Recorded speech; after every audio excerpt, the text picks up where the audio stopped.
Welcome to Blizzard Fire. We hope this video helps fire up your solution. You start by defining the storage and security model, local encrypted vault or cloud-synced vault with zero-knowledge design.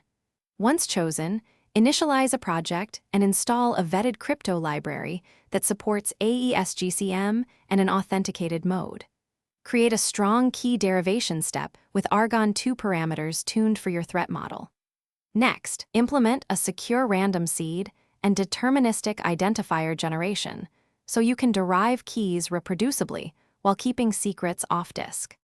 Now build the core, a minimal schema with entries, metadata, and revision history so rolling back is safe. Once done, encrypt each entry with a per record key derived from the master key plus a unique non-C to prevent reuse. Include authenticated tags. Make sure to sign or MAC the vault index to detect tampering. Add secure authentication flows.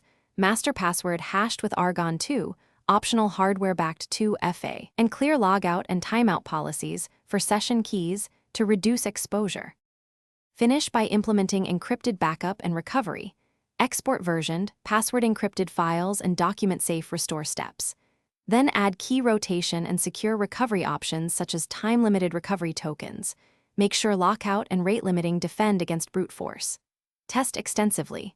Run unit tests, fuzz the parser, and conduct an internal threat model walkthrough. If decryption fails, verify Argon 2 params, non-C storage, and encoding. If sync drops, check conflict resolution and payload integrity before restoring from an encrypted backup.